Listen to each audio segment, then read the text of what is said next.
Bismillah. Assalamualaikum warahmatullahi wabarakatuh. Alhamdulillah, memasuki pelajaran ketiga, masih pada bagian makharijul huruf. Di bagian ketiga yaitu makhraj lisan, ya, al-lisani, atau makhraj yang keluar dari lidah. Untuk makhraj yang keluar dari lidah terbagi menjadi 10 bagian. Apa saja 10 bagiannya? Saya tunjuk dari sini. Bagian pertama huruf qaf yang berada di pangkal lidah. Bagian kedua huruf kaf masih di bagian pangkal lidah, hanya saja bertemunya dengan perbatasan langit lunak dan keras. Bagian ketiga tengah lidah, jim, shin, ya. Bagian keempat tepi lidah, ada huruf dot. Bagian kelima huruf lam pada tepi lidah dan bertemunya pada gigi-gigi bagian atas. Bagian ke 1, 2, 3, 4, 5, 6 ada huruf nun berada di ujung lidah. Bagian ketujuh huruf ra berada di awal punggung ujung lidah. Bagian ke-8 berada di pangkal gigi sari atas ujung lidah, bertemu pangkal gigi sari atas, ada huruf ta, dal, to. Bagian ke-9 masih di ujung lidah tapi bertemunya berada di ujung gigi sari atas, tha, zal, do. Dan bagian terakhir berada di ujung lidah juga tetapi bertemunya berada di gigi sari bawah. Untuk penjelasan detail makhrajnya kita akan bahas satu-satu. Yang pertama, bagian pertama yaitu huruf qaf yang berada di pangkal lidah. Makhraj huruf qaf yaitu pangkal lidah bertemu dengan langit-langit lunak atau langit-langit daging.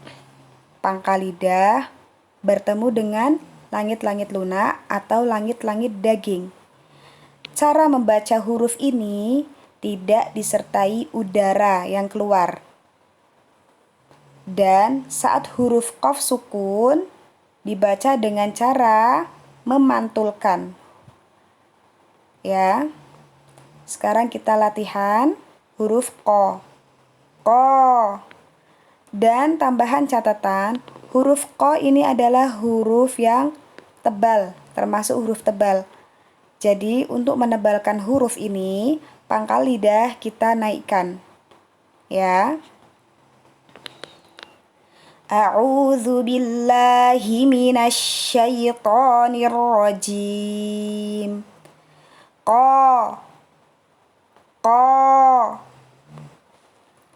Qaqiqu baqa. Quqan qani qaqana minal muqani maqiqan qaniqa. Ingat, ko diucapkan dengan tidak disertai udara yang keluar dan dia merupakan huruf tebal. Lanjut pada bagian kedua yaitu huruf kaf. Huruf kaf makhrajnya berada di pangkal lidah, menempel atau bertemu dengan perbatasan tulang lunak dengan tulang keras, atau perbatasan pangkal lidah bertemu dengan perbatasan tulang keras atau tulang lunak, daging atau afan, langit-langit lunak dan langit-langit keras, atau langit-langit tulang dan langit-langit daging. Ya, saya ulangi. Kaf makhrajnya pangkal lidah bertemu dengan langit-langit tulang dan di antara langit-langit daging. Jadi perbatasan ya di sini. pengucapan huruf kaf seperti huruf K-nya orang Indonesia, K, ya. Dan untuk mengucapkan huruf kaf berbeda dengan qaf. Kalau qaf tidak disertai udara, sedangkan kaf disertai dengan udara atau nafas. Saya contohkan. K. K. Ingat fathah buka mulut. Jangan memiringkan bibir agar berbunyi fathah dengan sempurna. Bukan imalah. K. Bukan ke. Ya. K.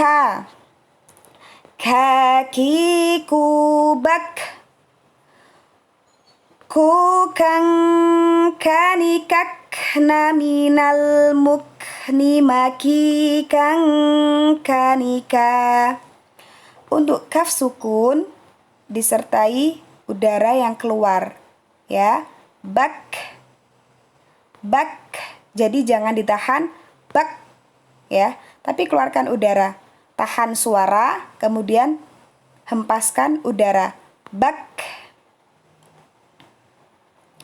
Baik, saya lanjut ke materi bagian ketiga dari makhraj al-lisan atau lidah. Pada bagian ketiga ada huruf jim, shin, dan ya. Ini berada pada satu makhraj. Di mana? Yaitu berada di tengah lidah. Ya. Satu makhraj tengah lisan atau tengah lidah ada huruf jim, shin, dan ya. Makhrajnya tengah lidah diangkat atau bertemu ke langit-langit. Saya ucapkan contohnya yang shin terlebih dahulu. Shin, cara mengucapkannya disertai dengan udara yang keluar. Sha. Dan menyebarkan suara di permukaan mulut, di dalam rongga mulut.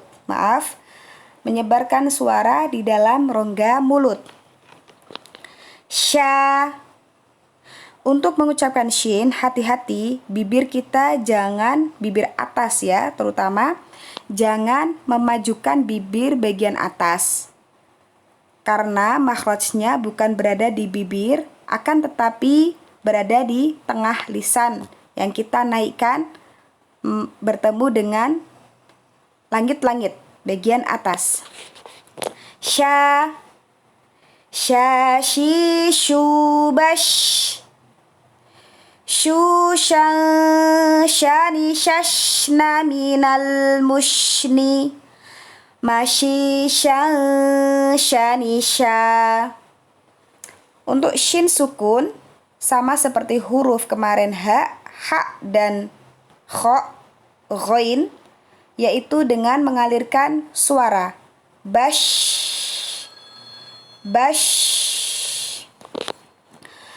Lanjut ke yang satu makhraj dengan shin, yaitu jim.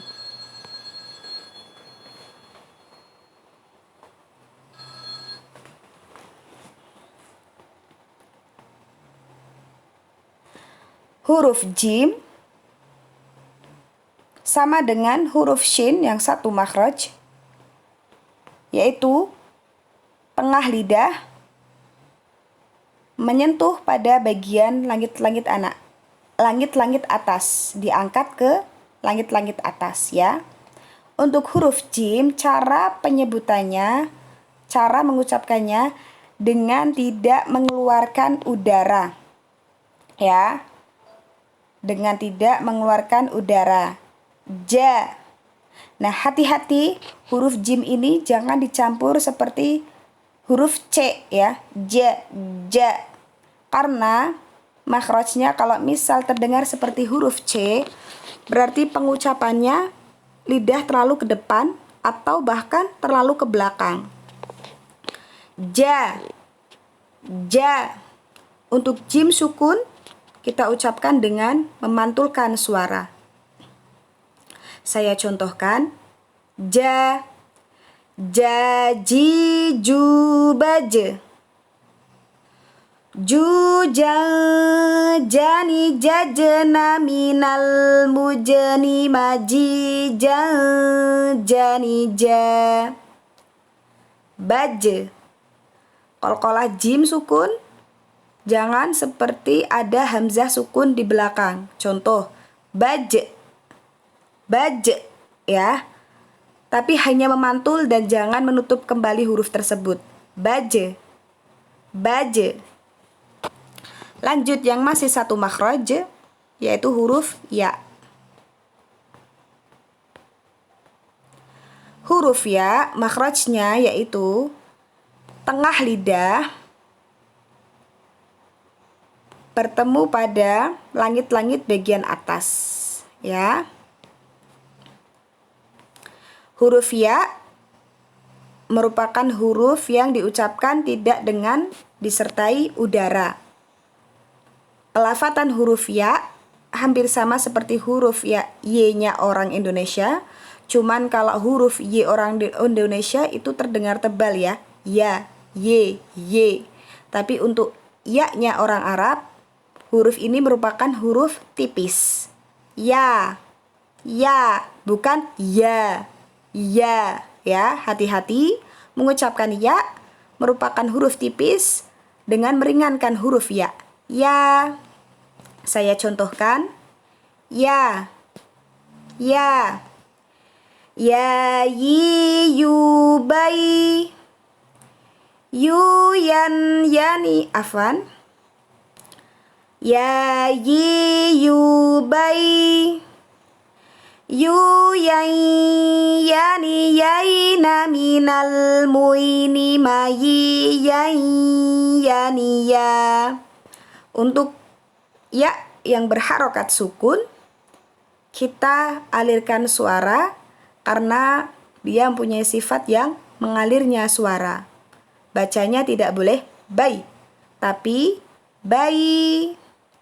Ya, yi, yu, bai. Sekian insyaallah untuk makhraj lisan. 3 bagian terlebih dahulu saya jelaskan.